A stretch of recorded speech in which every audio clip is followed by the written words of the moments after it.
По 4 години мандат како амбасадор на Соединетите Американски држави, Джес Бейли оваа недела заминува од земјава.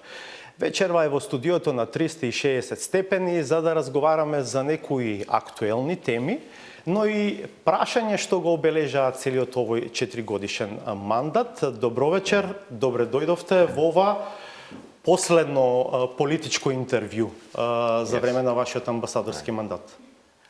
Thank you very much. It's great to be here, and I can't think of a more appropriate place to be here for my final interview in North Macedonia. Добро, благодарам. На почеток за најактуелното, тензиите поврзани со барањето на судот за одобрување притвор за пратеникот на ВМРО ДПМН Трајко Велјановски, поранешен председател на Собранието. Спикерот Ала Џафери синоќа прекина седницата под нејасни околности. Пратеници на СДСМ како подпредседателот на партијата Мухамед Закири, но и пратеници од опозицијата како лидерот на Алијанса за албанците Зијадин Села го обвинуваат Џафери, а и Дуи за договор со ВМРО ДПМН да не му биде одземен имунитетот на Велјановски. За волја на вистината, ова не е прваков пример. Џафери ја отвори и никогаш не ја продолжи седницата за одземање на имунитетот на уште еден пратеник, екс-министер, тоа е Љупчо Димовски. Што е вашиот коментар за оваа ситуација? Well, I would say, first of all, that this is obviously a situation that is being discussed among the parties in the parliament in Macedonia, as it should be. We have said, and many of your partners have said, that it is very important, not only for the citizens of North Macedonia, but also for your partners to have an accounting for the events of April 27th. There are new cases that the public prosecutor has opened, and they've requested the detention of the former Speaker of Parliament and a current sitting parliamentarian, Tрајко Велјановски. Both of these issues, the accountability for April 27th, but also the lifting of the immunity of a parliamentarian, are very important issues. They need due consideration. So I think this is taking place in your political system, and we'll see where they come out on this. This is a sovereign decision for the parliament to make.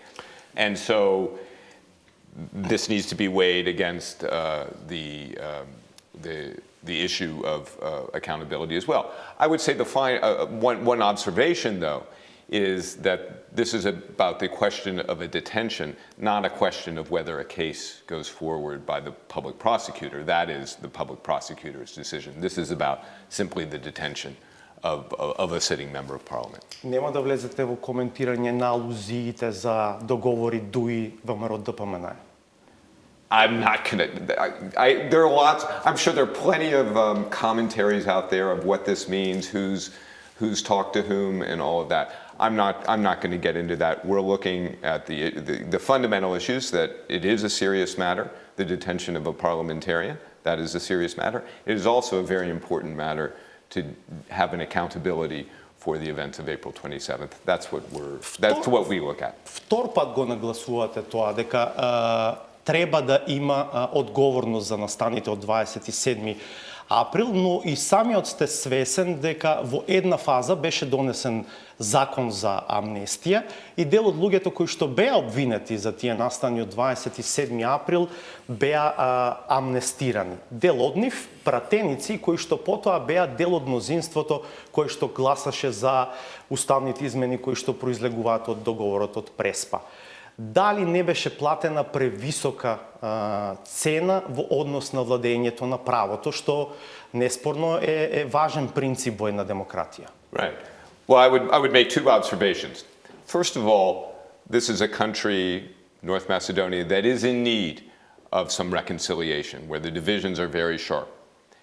The issue of the amnesty was designed to bring some of that reconciliation together for a very important larger purpose. Амбасадоре, верувате на вистина дека ова може да биде подведено под помирување? Look, the amnesty law was designed to help bring about reconciliation and overcome strong differences. This is not the first time that there have been amnesty laws used in Macedonia for ending a political conflict and bringing sides together. In this case, that amnesty law certainly helped members of parliament support the Prespa agreement. And that's a very important thing for the country going forward. This is something that 75% of your citizens support Macedonia, that is Macedonia's membership in NATO and the European Union.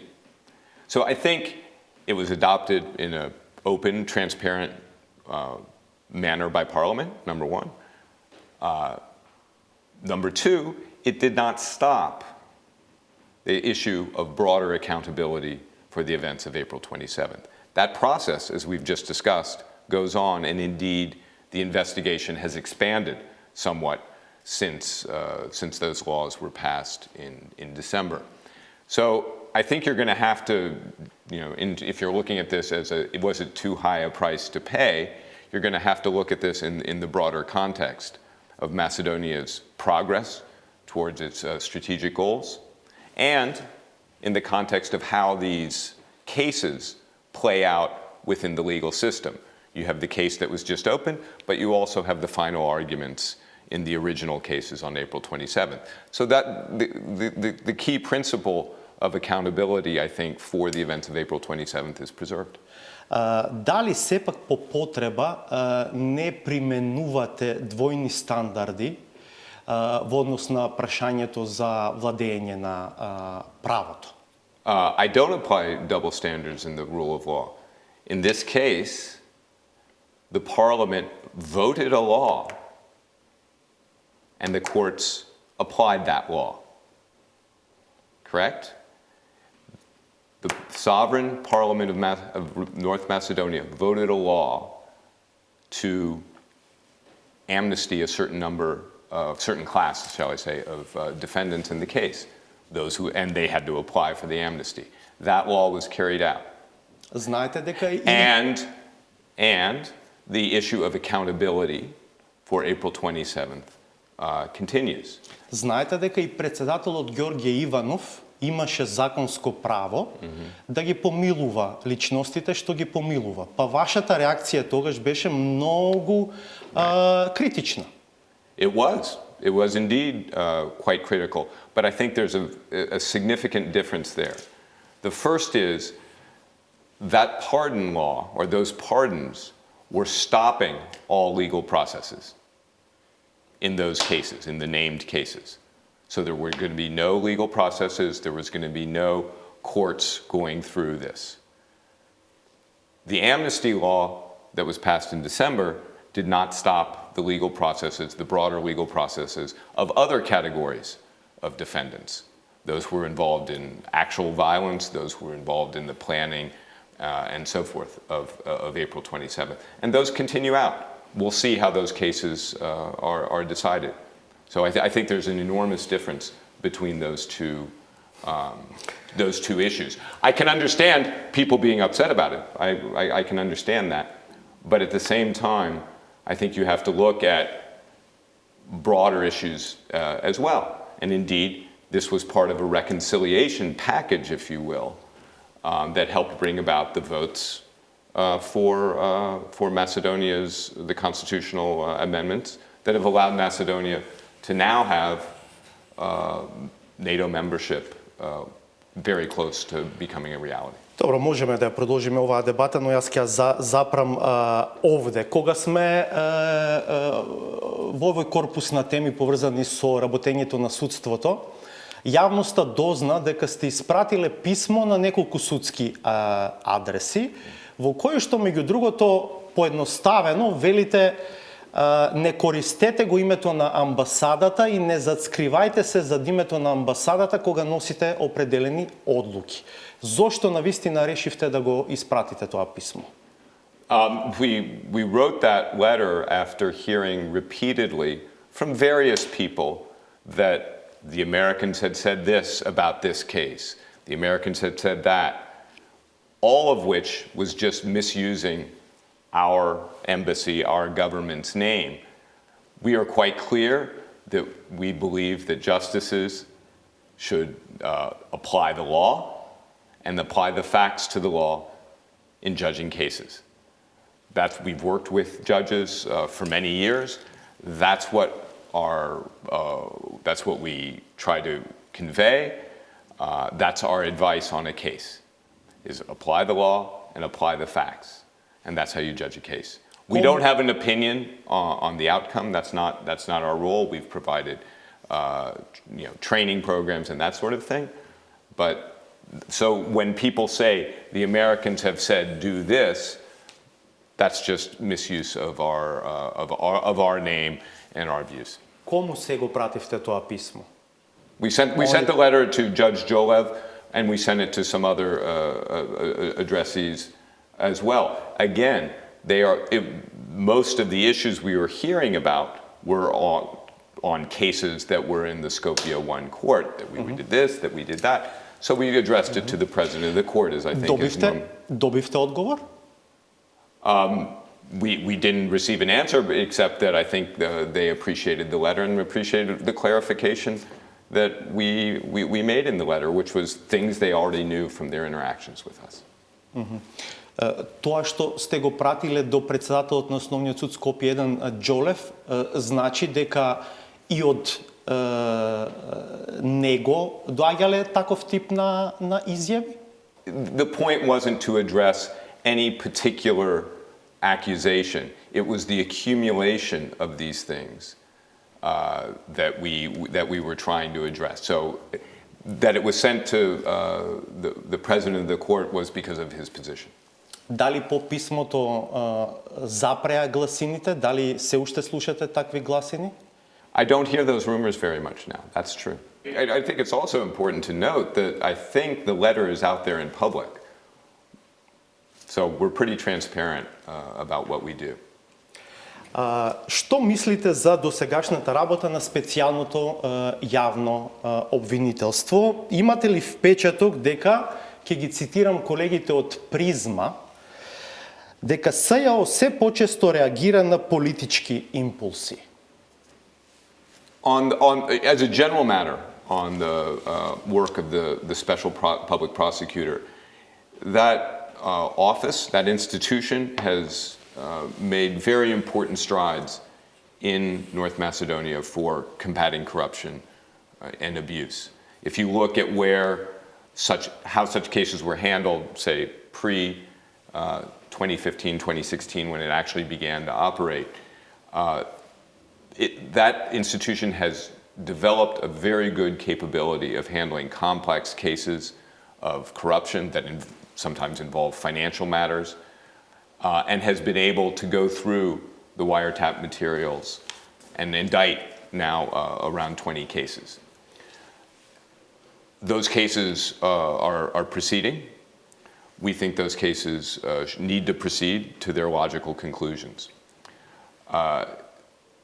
The special public prosecutor has done this initially under some very, very difficult circumstances, I would say, where there was a lot of opposition within government circles to its work, and even, I would say, within the judiciary. That work is important. It's important for not only accounting for the events, the wiretaps, but I think it's also important as a more general matter, as a measure of North Macedonia, commitment to fighting corruption and abuse and not allowing impunity. So this is a very important capability. It's an important capability that right now the government is looking for the way for it to continue in the future. Whether the public prosecutor is operating under political impulses or not, I'll let others judge that. But what I would say is we think, as I just said, in terms of how legal procedures go, it's important that they follow the facts in the crime and that they, when there's criminal activity, and prosecute according to the facts they find. It should not be a matter of who is in office and who is not in office as to whether they become subjects of investigations and so forth. In terms of the public prosecutor, are they acting on political impulse? I think I'll let others judge that. But I think that prosecutors should operate not on political impulse, but on prosecuting crimes. Споменавте дека владата, рековте сега, ги разгледува опциите за модалитетите како и дали СЈО да продолжи да постои. Што мислите вие? Right. Well, what we've said, and I think we and other international partners have focused broadly on the importance of this institution proceeding. The institutional arrangements may change. What's important, I would say, is first of all that the cases that have been indicted are able to be concluded, and these are not quick and easy, necessarily quick and easy trials. That's the first thing, that there needs to be an accounting for those cases. Secondarily, that the institutional capabilities of the Special Prosecutor's Office, bringing prosecutors together with investigators, specialized training, for example, in financial crimes, bringing those capabilities and keeping that capability going forward. Whether it is part of the public prosecutor's office, remains fully autonomous, or becomes a part of the public prosecutor's office. That's the second thing. And the third is that the law not be used, the reform law, not be used for a way to escape accountability, if you will, among officials. The law should not be used to allow people to, if you will, slip through the cracks. Да се обидам да помогнам со едно дополнително прашање. Овде, вие ги споменавте случаите за кои веќе има обвиненија, но кај СЈО има случаи за кои што обвинителството има отворено истраги и предистраги. Што со тие случаи? И уште едно важно прашање.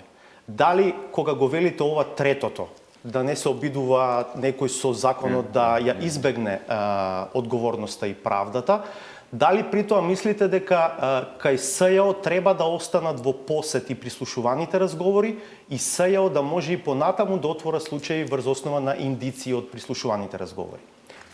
With regard to the first question you asked, which is about those cases where there are pre-investigations or even announced investigations but not indictments, these were started after the 18-month period for indictment that was set out in the original law.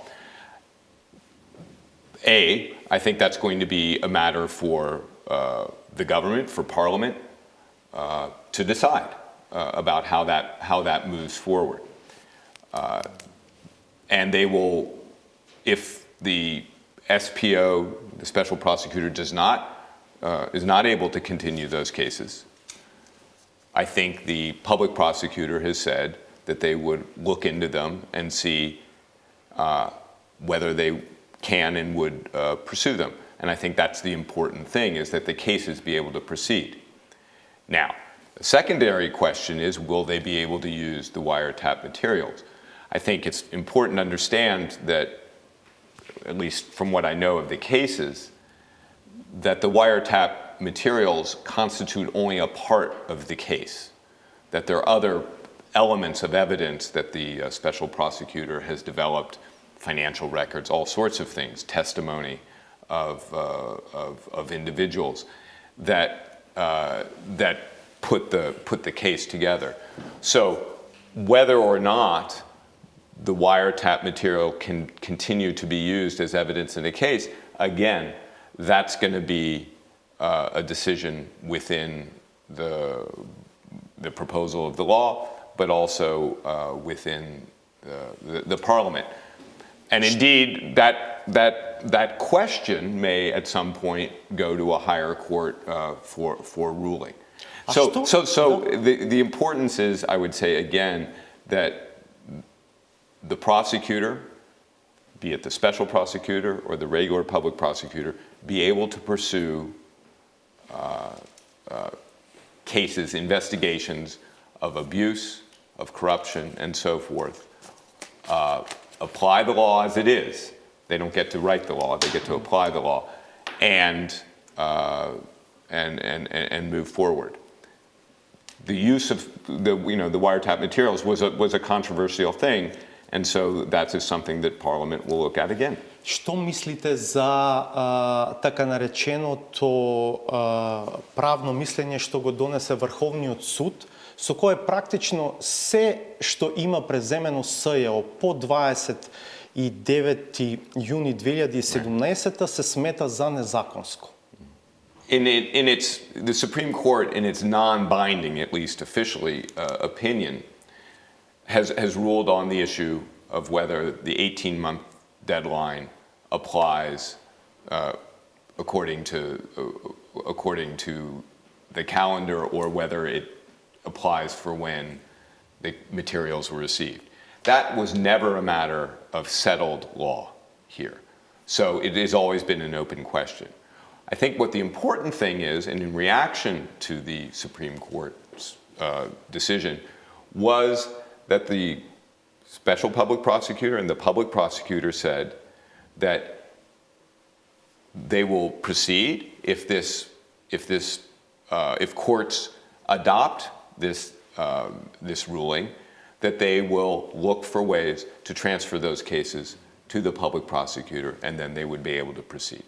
So I think, again, the importance is that the allegations of abuse and corruption are pursued, whether it be by the special prosecutor or the public prosecutor, or by the special public prosecutor merged into an office or an entity under the broader general guidance of the public prosecutor. So the importance is what happens, and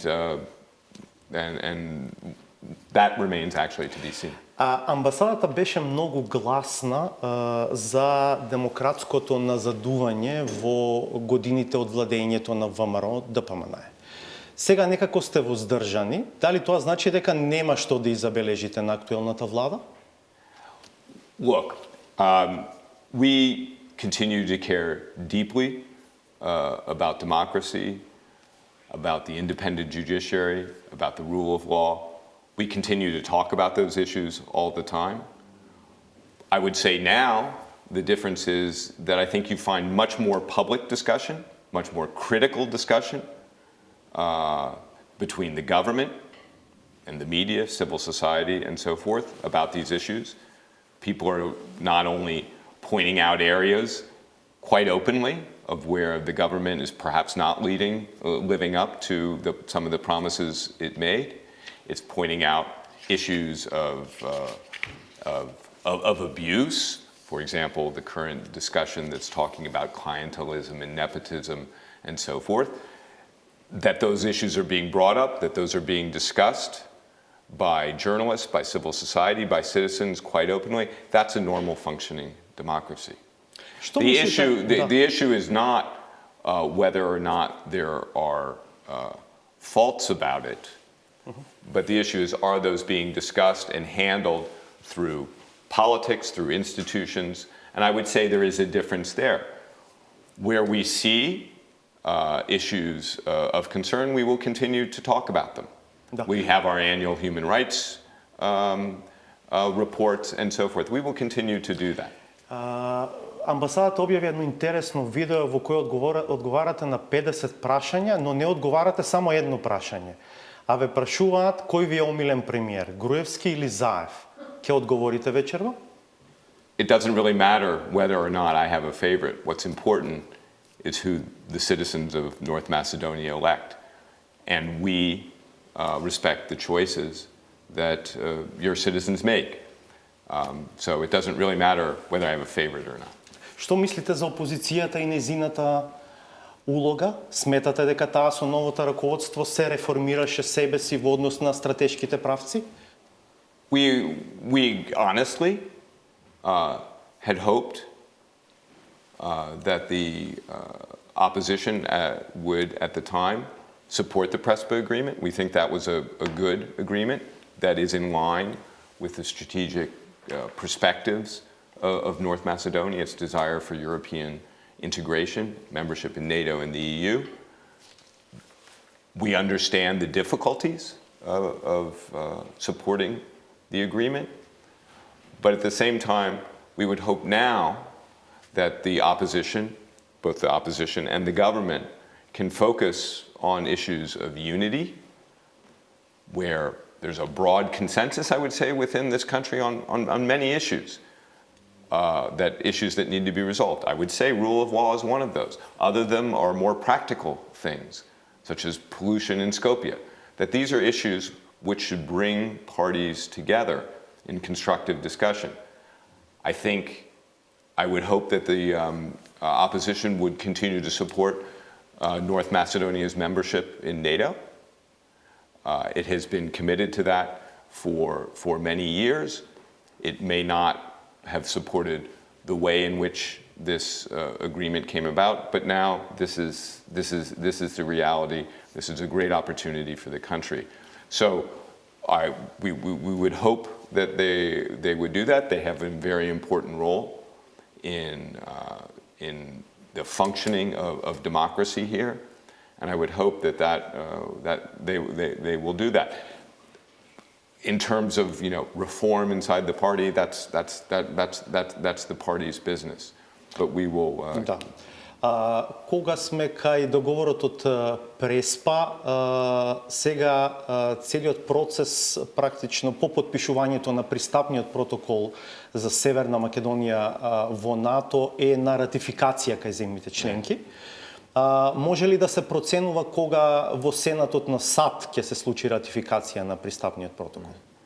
Well, as you know, the United States, there's broad support in the United States for North Macedonia's membership in NATO. You just saw recently the letter from President Trump on this, but that's been also reflected by statements from various members of the Senate and the House of Representatives.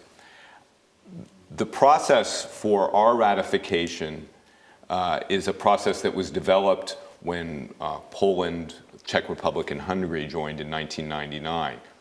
And it's a very deliberate process. This is a very serious matter, becoming a treaty ally of the United States and 29 other countries.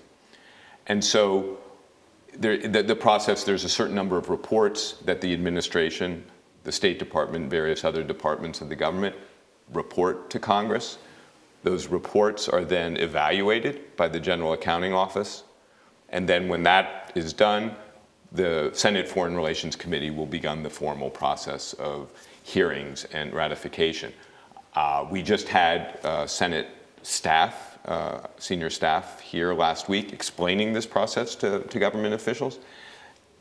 They are hoping to complete this process sometime in the fall. But it is a deliberate process and it does take some time.